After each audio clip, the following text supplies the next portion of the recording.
Olá, minha amiga e meu amigo motociclista. Seja bem-vindo a mais um vídeo aqui do canal. Eu estou saindo aqui da cidade de Itu, vou pegar a rodovia SP-75 e depois vou em direção a Castelo Branco. Eu estou indo para Barra Bonita. Hoje eu vou visitar o Monumento 28 da Rota Biker, que inaugurou lá no Hotel Barra Bonita, um lugar bem legal. Eu já estive lá uma vez e agora estou indo lá para visitar. E depois vou deixar um vídeo também aí no canal.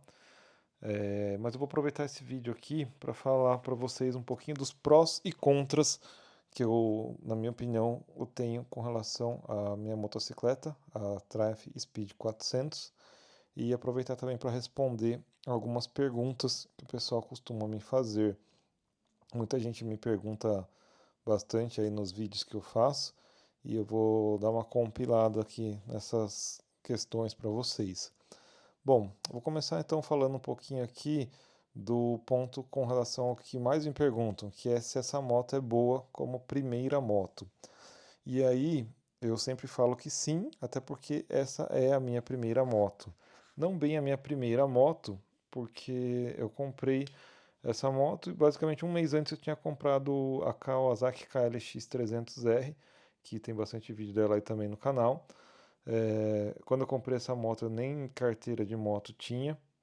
Eu comecei a fazer umas trilhas leves, né, uns passeios em estrada off-road com ela.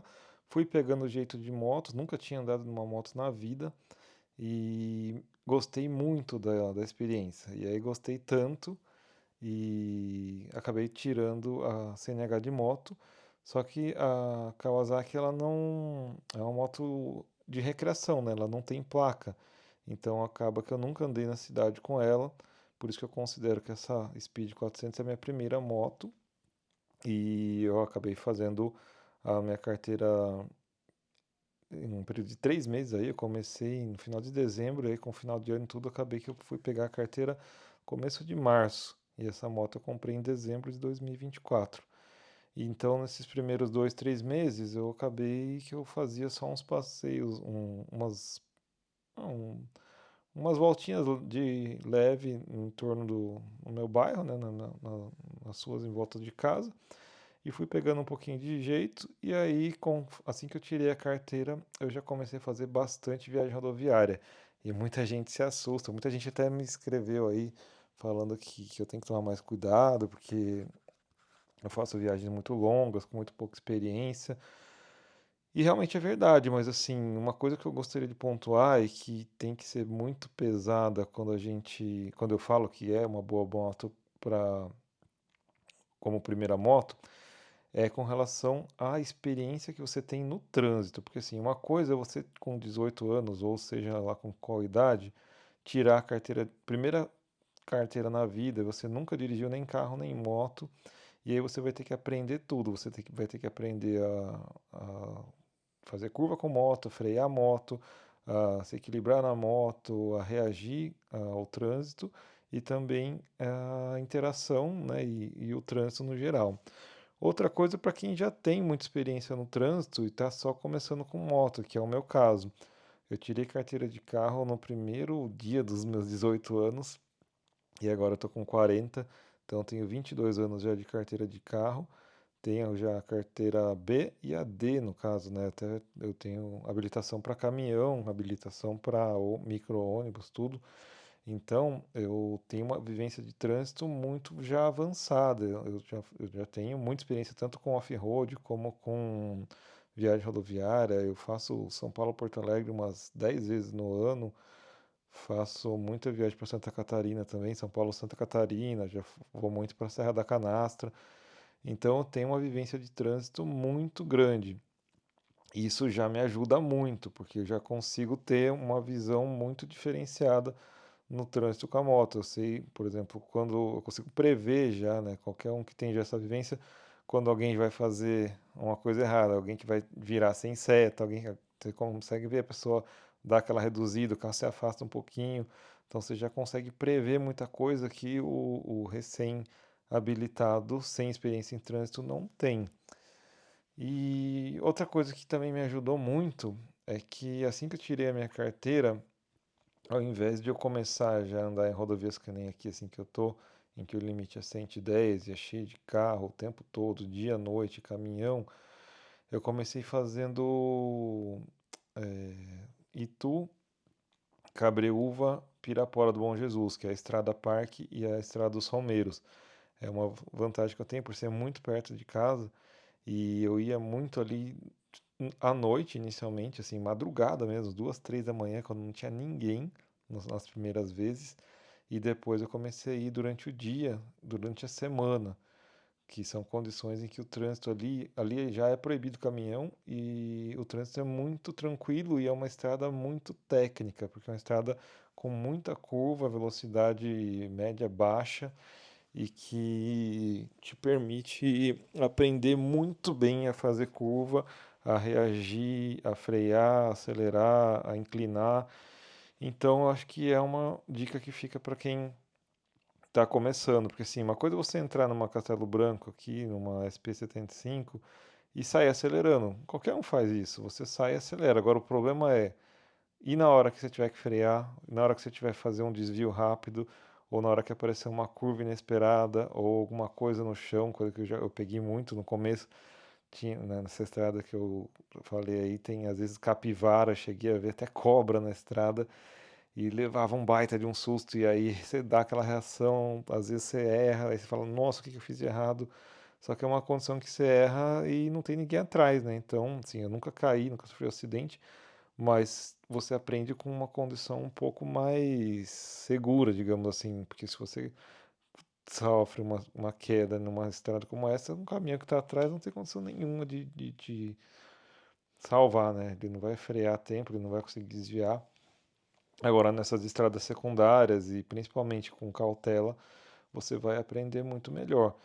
E também pensando em condições adversas. Eu cheguei muitas vezes ali em dia com muita chuva, em dia com neblina, e eu gosto de fazer muito isso. Eu gosto de me colocar em situações de dificuldade controlada para que eu não tenha sustos quando eu precisar, né? Porque eu já, por exemplo, eu quando tirei carteira, eu morava no Rio Grande do Sul. Eu ia de Caxias do Sul a Porto Alegre com muita neblina, mas muita neblina mesmo, e ninguém quase continuava na estrada, e eu seguia firme. E então, para mim, hoje, dirigir na neblina é uma coisa que é praticamente natural. E é o único jeito que você aprende, na realidade, você só aprende treinando, né? Só que você tem que começar com cautela. E eu vejo que muita gente não treina isso, muita gente evita chuva, evita a noite, evita de qualquer custo. E eu acho que tá certo, você podendo, você tem que evitar. Mas tem situações que são inevitáveis. Às vezes você está numa viagem, vai fazer um bate e volta, na ida o tempo tá assim maravilhoso, na volta tá uma chuva com neblina, e aí? Aí ou você desiste da viagem, ou você tem que estar bem, né? Então você tem que estar treinado para isso. E aí associa um monte de outras coisas, né? Associa cansaço, associa qualidade do seu equipamento. Por exemplo, nessas condições eu acabei repreendendo que o pinlock é fundamental no capacete. Acabei comprando o Glaco repelente de água, que eu também não uso mais capacete sem. São coisas que é melhor que aconteça numa situação próxima de casa e controlada do que numa situação de inesperada ali em que você vai sentir falta de um monte de coisa e não vai ter como corrigir. Então, é uma das coisas que eu gostaria de deixar claro assim. É uma boa moto? Sim, é uma boa moto para como primeira moto. Talvez não a melhor, dependendo da sua situação. Se você nunca andou no trânsito, eu recomendaria você pegar uma 150, uma 250 no máximo e vai mais devagarinho.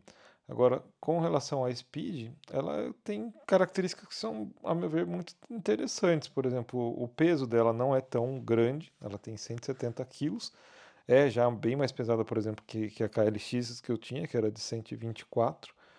Só que ainda assim ela é tranquila, por quê? Porque ela tem o assento baixo, a altura do assento dela é de 79 centímetros em relação ao chão, sendo que na outra que eu tinha era 91. Então e por isso que é bom começar já no mais difícil, né?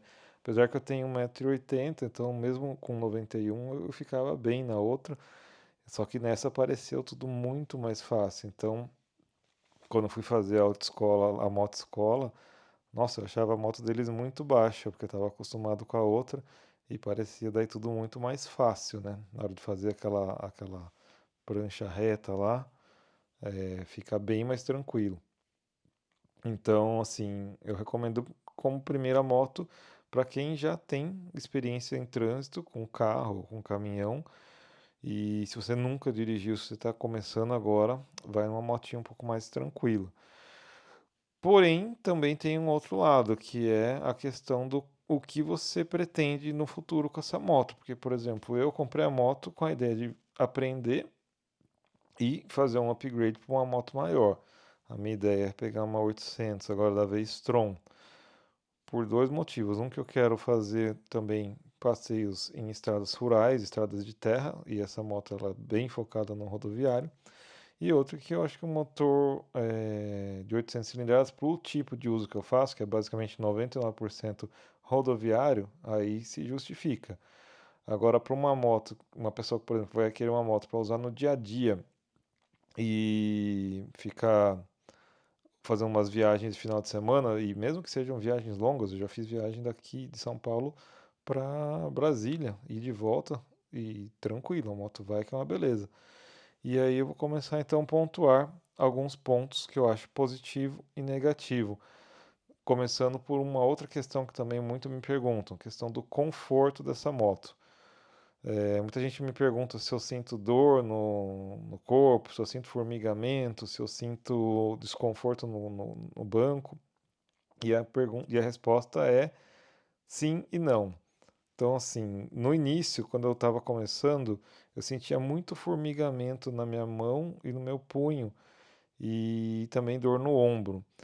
Em grande parte disso, eu acho que é porque eu não tinha segurança ainda com a moto, eu apertava muito, eu segurava eh, com força ali no guidão, e aí eu fui aprendendo, fui ganhando confiança, fui vendo a questão de posicionamento. Nisso os vídeos também na internet ajudam muito. Mas um outro ponto que talvez também tenha me ajudado é a questão do ajuste, a regulagem, né, da posição dos manetes de freio de embreagem e a distância do guidão, a inclinação do guidão.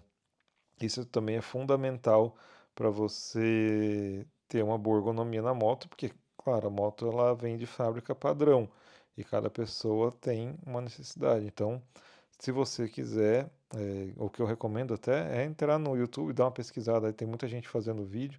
Eu até pretendo fazer em breve também alguns vídeos falando disso. Mas, caso contrário, leva na concessionária, pede lá para alguém te ajudar, fazer esse ajuste fino aí, tanto na pré-carga da suspensão, quanto na questão dos manetes, na inclinação do guidão. Eu acho que isso aí vai te ajudar bastante. Então, assim, questão de conforto, para mim, depois que eu fiz esses ajustes, a moto é excelente. O banco não me incomoda em nada, faço viagem bate e volta, 600 quilômetros de volta com quase todo final de semana, sem nenhum problema. Viagem de 1000 quilômetros Itu-Brasília, sem nenhum problema. Não dói, não formiga a perna, não dá nenhum problema que me faça pensar em ter que colocar um banco mais conforto. Em relação a posicionamentos, também nada de problema. Eu tenho hérnia de disco lombar. Um dos motivos que eu vendi a minha moto trilha é até por medo disso. Fiquei com muito medo no começo, porque foi um dos momentos que eu tive uma crise intensa de dor. E com essa moto aqui eu nunca tive problema, mesmo com essas viagens bem longas, nunca me incomodou em nada. Felizmente eu posso dizer que sim, a questão de conforto é muito boa. Outro ponto que me perguntam muito, e aí é muito relativo, é com relação ao consumo. Bom, o consumo dessa moto, quando eu comprei, no uso bem light, né, que eu falei para vocês que eu fazia, a moto não saía dos 27 km por litro. Ela mantinha essa média e era uma média que, ao meu ver, era muito boa, né? Aí que eu comecei a estranhar, falei, não, a moto não é possível que ela faz sempre isso, né? Aí eu zerei e comecei a zerar sempre que eu abastecia. E aí, em algumas condições dava 27, em algumas situações dava 28, em algumas situações começou a dar 25. E hoje, num uso muito mais agressivo que eu tenho da moto, eu costumo manter velocidade de cruzeiro na faixa entre 140 e 145 km por hora. Em vários momentos ali eu acabo ficando 160. Costumo fazer arrancadas rápidas, assim, eu não tenho uma pegada tão dia a dia. E é praticamente só uso rodoviário, né? Então, nessas condições, a moto tem feito em torno de 22, 23 km por litro. Para mim, é um consumo bem razoável, acho que está dentro do esperado. Nada muito diferente do que eu já tenho nos meus carros. Tem carros que todo mundo fala que faz 10, 11 por litro, os meus acabam fazendo 7, 6. Então, acho que é meio que do meu perfil aí. Tem um pouco de mais exigência do motor, e aí, óbvio, que vai gastar mais. Mas isso não me incomoda muito. O que me incomoda um pouco, e aí eu colocaria até como um ponto relativamente negativo, é a autonomia. Essa moto ela tem 13 litros de tanque, e aí, isso aí, dependendo desse consumo, né, que para mim acaba sendo mais agressivo, acaba que numa viagem de 1.000 km acaba ficando meio desgastante ter que parar bastante vezes para abastecer, e principalmente uns sustos que eu já tomei de não achar posto tão fácil em alguns trechos, e aí você acaba ficando bem angustiado com isso. Acho que se fosse um tanque ali de 17 litros, como na Himalaia, por exemplo, ia ficar um pouco mais interessante. Mas é uma coisa que está dentro da média de mercado para uma moto nessa faixa, né? Então é um ponto negativo aí relativo. Um outro ponto que me pergunto, e esse sim eu acho que é muito bom, é a questão da suspensão. A suspensão dessa moto, eu acho, ela é invertida, né? Então ela é bem confortável e ela é muito responsiva, assim. Eu acho que ela não dá tranco na volta e ela absorve muito bem, tanto em buraco quanto em lombada. Em muitas situações eu acabo não freando em lombada, eu venho dessa experiência inicial que eu tinha então com estrada rural, né? Então eu gosto de passar em lombada meio direto, assim, e a suspensão vai que é uma beleza, não me dá susto nenhum. Eu tive também uma pequena experiência em off-road com ela, num vídeo que eu mostrei que eu deixei no canal aí recente, em que eu fui lá para o restaurante Pedra do Baú e errei o caminho e acabei pegando um trecho off-road sem querer e acabei me empolgando e fui indo e a moto foi indo e eu fui gostando e claro, a moto não é para isso, mas ela também se mostrou bastante capaz, principalmente a questão de suspensão. O que peca na situação aí, e aí, claro, a Scrambler, que seria para isso, seria o pneu, né, que é um pneu bem para uso rodoviário, e o ABS traseiro que não dá para desligar. Um dos motivos que eu penso em trocar a moto é porque o meu uso como uma moto mista seria mais interessante do que uma moto só rodoviária. Com relação também a uma outra coisa que me perguntam, o pessoal pergunta bastante o que, que eu acho do pós-venda da Triumph, né? Até porque eu já fiz vídeos falando mal do pós-vendas, principalmente questão de disponibilidade de peças, e isso é um ponto bastante negativo, né? Isso é uma coisa que me frustrou bastante. Eu não esperava ter que esperar um mês para peças do motor e muito menos 5 meses para um parafuso da alça do garupa. Para quem não sabe, tem vídeo aí explicando essas situações que eu tive. Mas pelo que eu tenho pesquisado, pelo que eu tenho ouvido e depois que eu fiz também esses vídeos, muita gente veio falar comigo, tem sido algo muito recorrente em praticamente todas as marcas. Eu, antes de fazer aquele vídeo, pesquisei um pouco também sobre a Honda, um pouco sobre a Royal Enfield, a BMW, e isso tem sido muito constante. A Honda e a Yamaha, elas têm muita disponibilidade para as peças, peças e motos de alto giro, de alto volume de venda, né? Mas eu estava pesquisando, por exemplo, a Tornado 300 e lá muita gente reclamando de 2, 3 meses para conseguir comprar uma peça da carenagem. Muita gente reclamando também da disponibilidade de peças básicas, coisa que, pelo que eu vi, tem acontecido em praticamente todas as marcas. Então, acho que o pós-venda me deixou muito decepcionado da Triumph, principalmente com relação ao serviço de atendimento ao cliente da Triumph Brasil.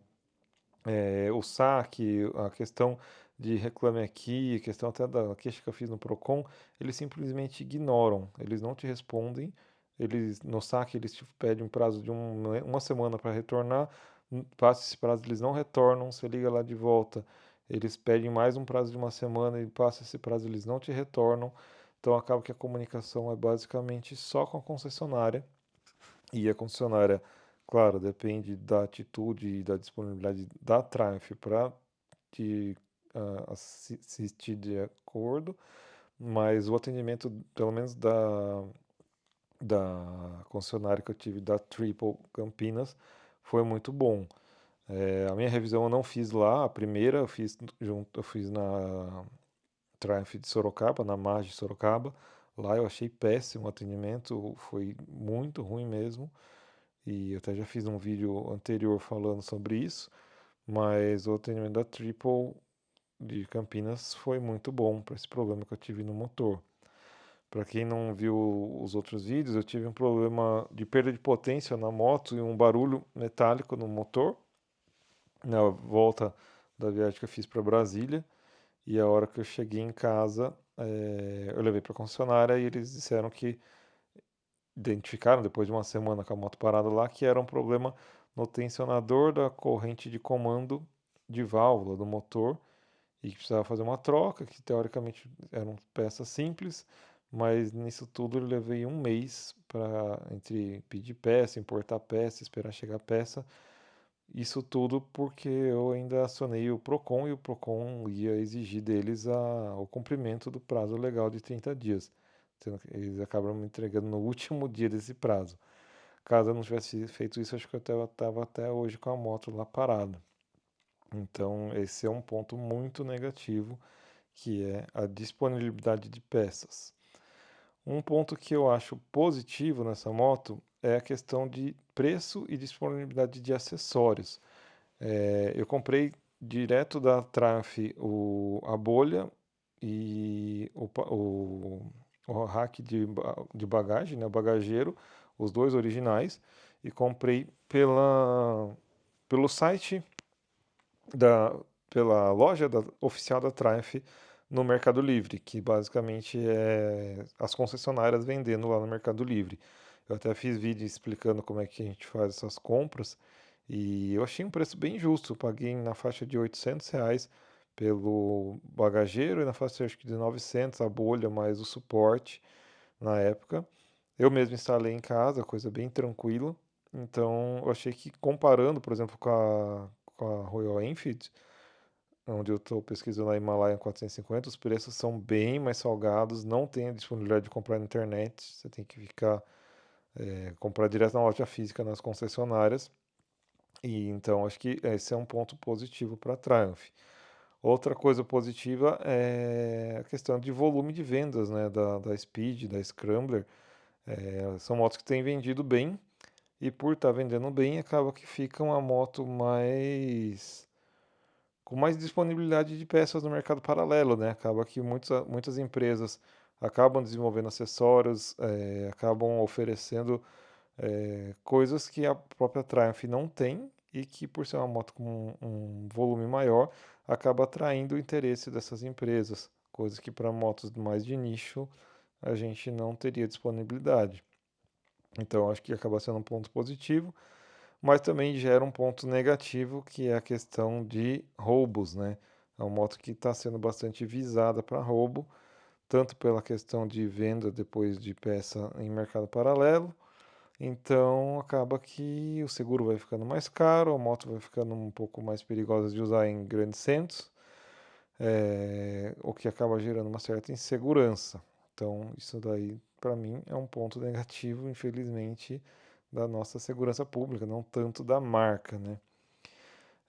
Com relação a custo de manutenção, também já fiz vídeo falando especificamente dos custos que eu tive de manutenção com a minha moto, e o que eu acho que é muito um ponto positivo é essa questão dessa política que desde que eu comprei até agora, em outubro de 2025, está sendo mantida as duas primeiras revisões a um custo promocional de R$ 100 cada, sendo que as revisões são bastante espaçadas, né? Você tem uma primeira revisão com 1.000 km ou 6 meses, e a segunda revisão com 16.000 km ou 1 ano, e as duas saindo aos R$ 100 cada.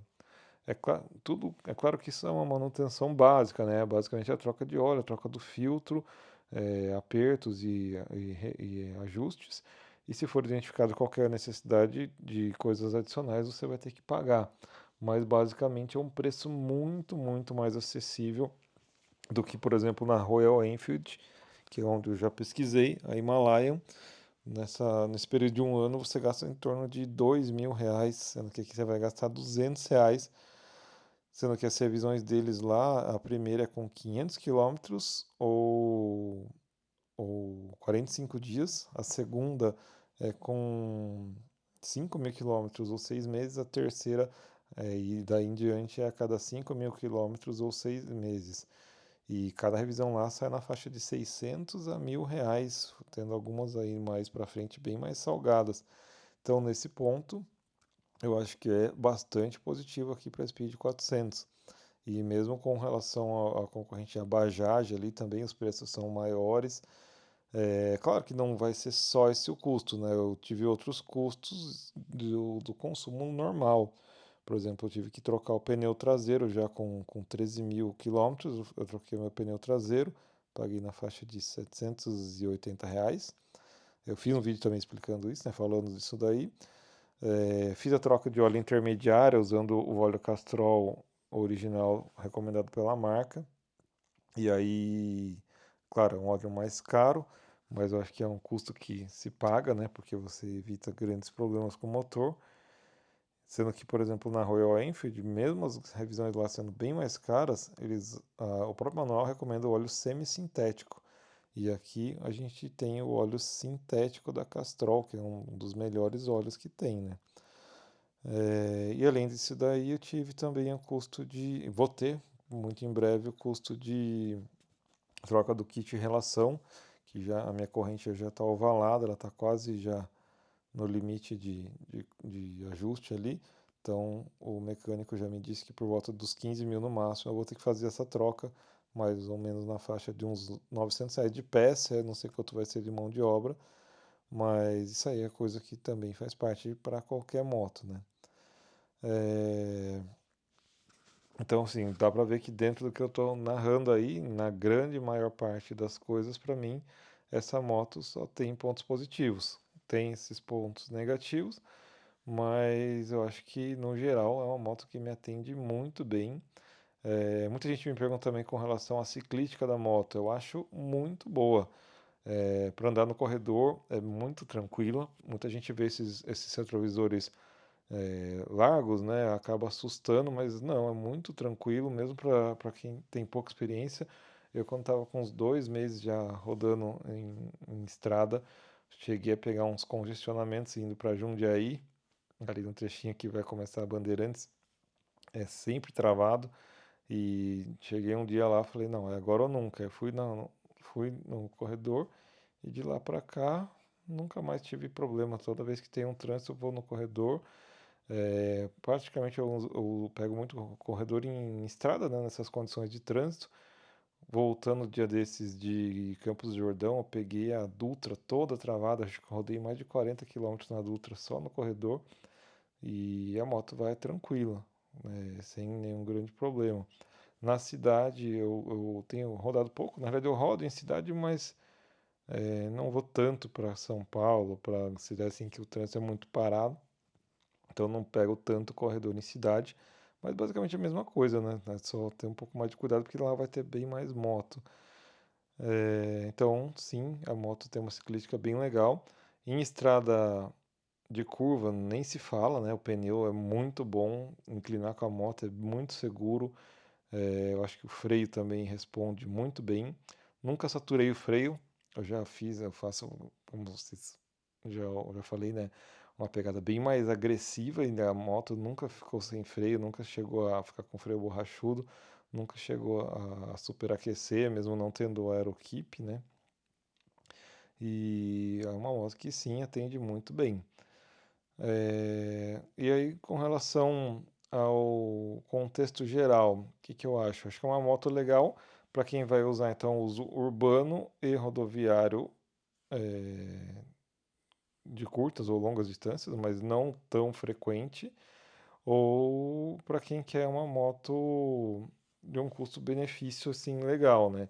Agora, se você tem a ideia de fazer uns passeios em estrada rural, ir para uma chácara, para um sítio, ou às vezes fazer um off-roadzinho de leve, aí já vai para a Scrambler. Eu acho que a Scrambler 400 tem toda essa pegada rodoviária e urbana e esse preparo, né, com um pneuzinho, um pneu um pouco mais trail, tem a capacidade de desligar o ABS traseiro e aí fica a opção da Himalayan 450 e agora para quem está pensando na Speed pode também pensar na questão da Guerrilla 450. Eu fui ver na concessionária da Royal Enfield semana passada, achei uma moto bem legal também, apesar de que ela não tem a suspensão dianteira invertida, é uma moto bem próxima assim das condições técnicas aqui da Speed. Mas eu acho que eu ainda ficaria com a Speed. A minha dúvida agora é se eu pego uma Himalayan ou se eu vou para uma V-Strom 800, porque eu estou querendo essa pegada de uma moto mais mista aí, mas é bem provável que eu vou acabar pegando a V-Strom 800. Bom, vou ficando por aqui. A estrada segue firme aqui, a viagem é longa, mas eu vou encerrando o nosso papo aqui. Em breve eu volto aqui com novos vídeos. Eu acabei de comprar um compressor portátil para levar na moto e uma mala impermeável também para levar, além do baú. Eu vou fazer essa experiência com uma mala portátil e aí eu trago as experiências, os vídeos para vocês aqui. Uma grande dificuldade que eu tenho, né, como eu já tenho muita vivência com viagem, principalmente no off-road, que a gente costuma resolver quase tudo sozinho, eu tenho muita ferramenta, muito equipamento, e aí eu sempre quero levar tudo, e a moto, nossa, você tem que caber, ser minimalista ao extremo, né? Então, eu nesse um ano aí sofri bastante, quebrei bastante cabeça de um jeito que eu pudesse levar tudo que eu quero dentro do que a moto limita, tanto de volume, mas principalmente de peso, né? Então, eu vou trazer essa experiência para vocês aí de como a gente levar o máximo de ferramentas úteis possíveis de um jeito minimalista e muito funcional.